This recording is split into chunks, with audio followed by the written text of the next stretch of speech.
Hi, and good evening, everyone. It's about 10:15 p.m. here, New York, on Sunday, the 26th of March. And I just wanted to say hello to all of you and touch base again. I hope you have seen a copy of the video which I posted for the students last year, where I provided a brief overview of what this course is about. And if you haven't seen it, I would highly recommend having a look at that because that's available in Moodle. And what I did there was really just to discuss the purpose of the course, and I would recommend having a look at that. In the meantime, I just wanted to say that I hope that you are making progress with your presentation, which is due on Saturday, right?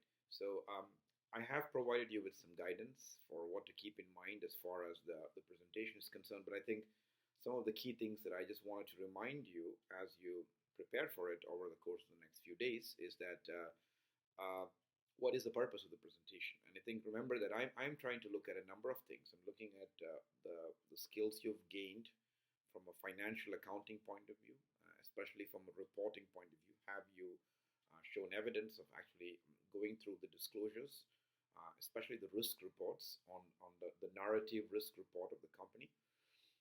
And I think I would look at whether you have then explained whether those reports are useful. And because you are at a graduate level, I think you need to be very clear about how you have defined useful. Remember that there isn't a black and white answer to many of these issues, and that's the nature of research. But I'm looking for a clear justification and a reasoning as to why you decided to do what you did when you measured quality. So, for example, I have provided you with a sample of how the Accounting Standards Board in the United Kingdom measured the quality of risk reporting. And there are also some papers that I gave you in the guidance that I provided about how risk reports have been measured.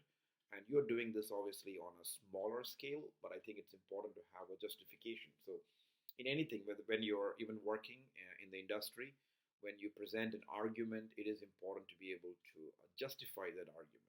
Again, this is not like maths or in physics where we have a very clear right or wrong answer.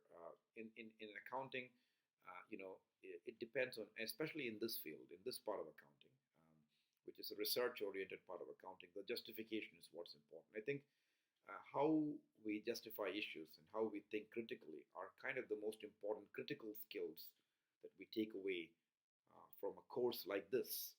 Obviously, I'm not saying that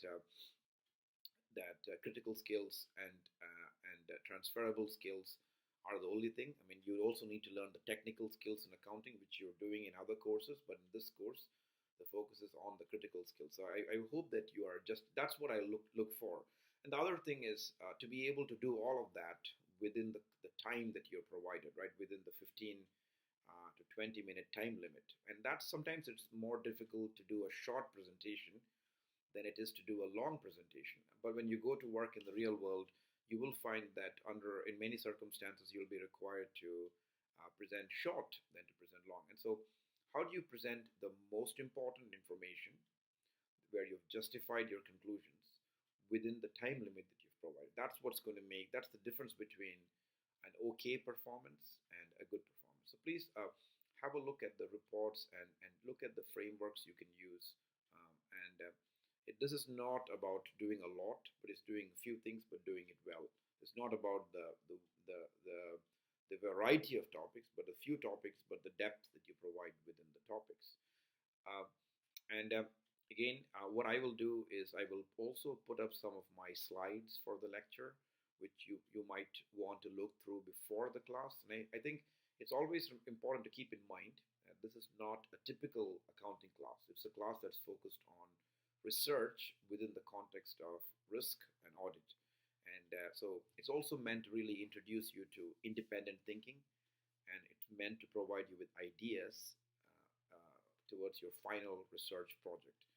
So I've said in my earlier video, which I posted, that accounting standards change all the time, and rules and regulations change all the time.